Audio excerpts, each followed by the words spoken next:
Babat Tanah Cirebon, kisah Sunan Gunung Jati dan keenam istrinya.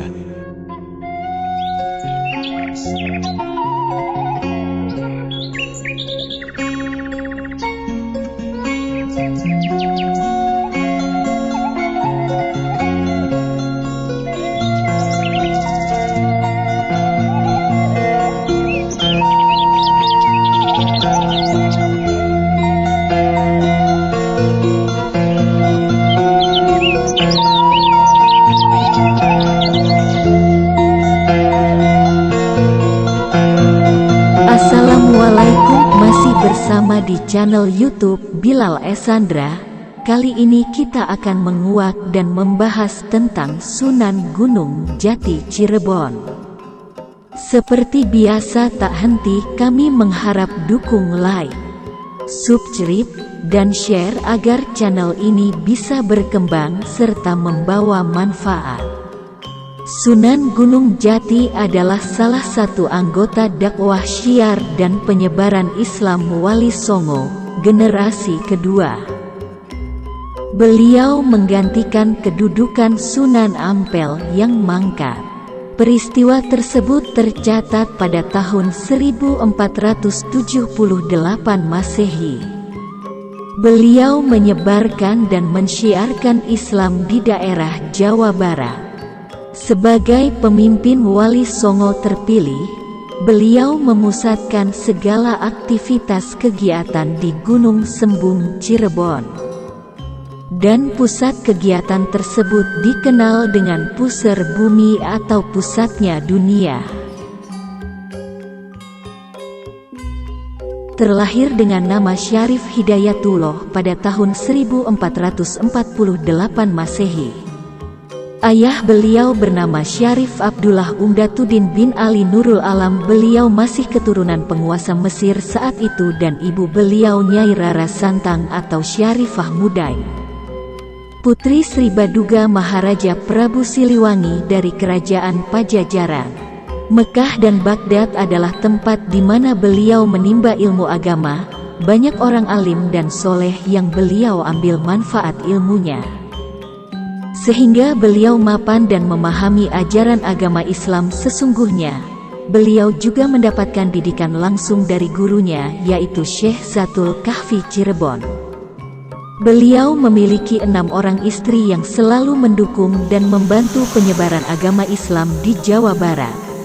Keenam istri beliau antara lain: 1. Nyai Babadan, agama Islam di Jawa Barat.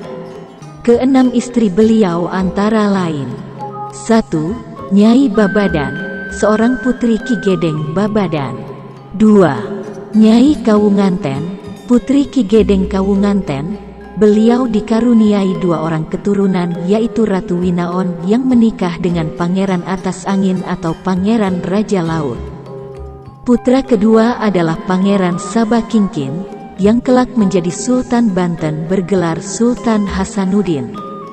3. Nyai Ong Tien, seorang putri dari Kaisar Cina dari dinasti Ming yang bernama Hong Gi. Beliau mempunyai anak dari perkawinan tersebut, namun meninggal sewaktu bayi dan tak lama disusul wafatnya Putri Ong Tien. Kisah pernikahan beliau dengan Putri Ong Tien akan dikupas pada cerita berikutnya. 4. Nyai Syarifah Baghdadi, adik Maulana Abdurrahman, yang dikenal sebagai Pangeran Panjunan. Dari pernikahan itu lahir 2 orang putra, yaitu Pangeran Jayakelana yang menikah dengan Nyai Ratu Pembayun putri Raden Patah Sultan Demak. Putra yang kedua adalah Pangeran Bratakelana Gung Anom yang menikah dengan Nyai Ratu Nyawa putri Raden Patah juga. 5. Nyai Tepasari, putri Ki Gedeng Tepasan, Adipati Tepasana.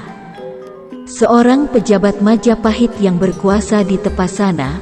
Lumajang dari pernikahan ini, lahir 2 orang putra dan putri, yaitu Nyai Ratu Ayu yang menikah dengan Pangeran Sabrang Lor putra Raden Patah dan Pangeran Muhammad Arifin yang bergelar Pangeran Pasarean. 6. Nyimas Rarakerta putri Ki Gedeng Jatimerta. dikarunia putra bernama Bung Cikal atau Pangeran Trusmi.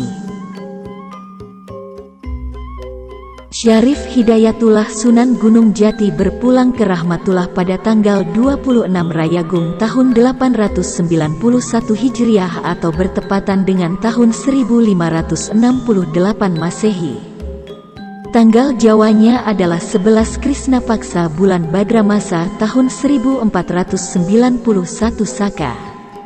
Sunan Gunung Jati meninggal dalam usia 120 tahun, di mana putra dan cucunya tidak sempat memimpin Cirebon karena meninggal terlebih dahulu, melainkan cicitnya lah yang memimpin Kesultanan Cirebon setelah wafatnya Syarif Hidayatullah. Syekh Syarif Hidayatullah kemudian dikenal dengan Sunan Gunung Jati karena dimakamkan di Bukit Gunung Jati.